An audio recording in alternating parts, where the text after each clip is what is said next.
So you're thinking about buying a house, but can't shake off the stress about interest rates, house prices, and if you'll ever save enough for a deposit. Let's get real. The UK property market is no walk in the park. This video will break it all down for you, the latest trends for buying a property and remortgaging it, the mortgage basics, and tips to help you make better property decisions. Tip 1. What's happening right now?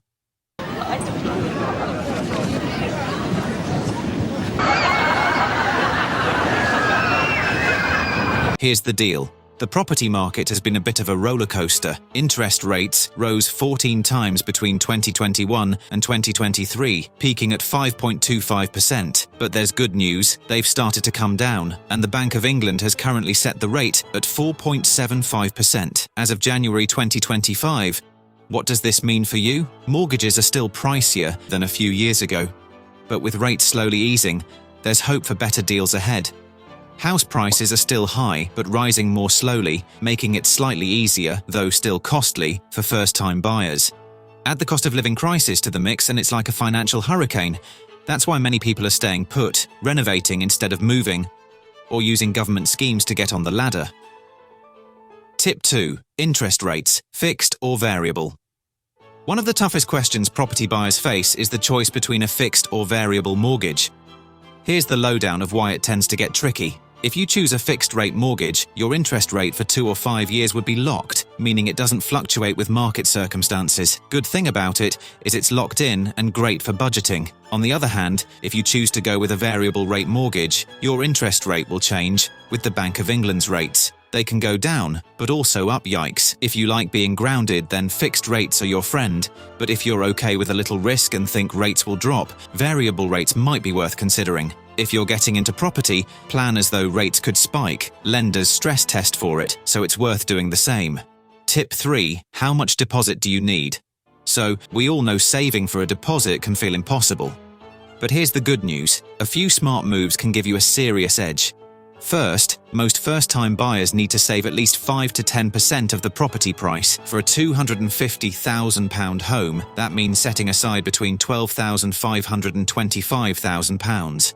It's a lot, but breaking it down into smaller, manageable goals can make it less overwhelming. Now, if you're aged 18 to 39, a lifetime ISA is a game changer. This savings account gives you a 25% government bonus on whatever you save, up to £4,000 annually. That's up to £1,000 of free money every year. Just make sure the property you're buying is under £450,000 and you're good to go. And don't forget the hidden costs: solicitor fees, survey fees, moving costs, and stamp duty, which is set to increase in April 2025, though first-time buyers still get some relief. Tip 4. First-time buyer tips.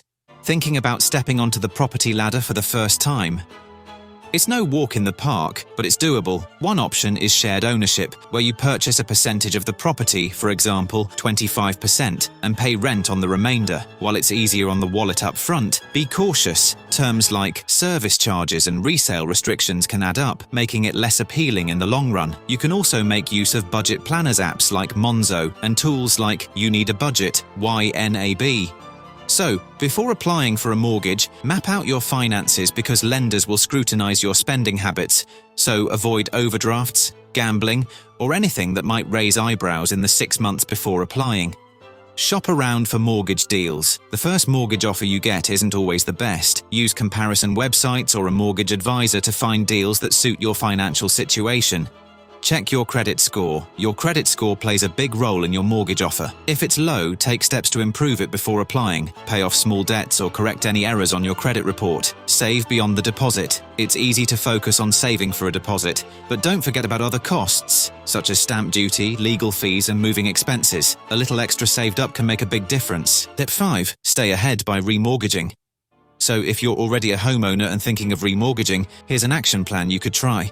Start early by shopping for new deals 6 months before your current fixed rate ends. Also, you could try overpaying your loan balance when possible, because reducing your loan balance can save you money on interest when switching to a new deal. All you have to do is to watch out for overpayment limits, usually capped at 10% per year. And don't forget to speak to brokers as they can compare deals and also offer you valuable insights into the market. If you're remortgaging and expect to move to a higher rate due to market conditions, it's worth speaking to your mortgage advisor. If you've already reached your overpayment limit for the year, you may still be able to make an additional payment in the final 48 hours of your current mortgage term, helping reduce the debt carried over at a higher rate. Generally, there is a brief window during this period where you can overpay without incurring a penalty from your lender, so it's worth checking with your advisor to see if this option applies to you. Tip 6. Is buy to let still worth it? Thinking about stepping into the world of property investment as a landlord? Here's the lowdown to help you decide if it's the right move.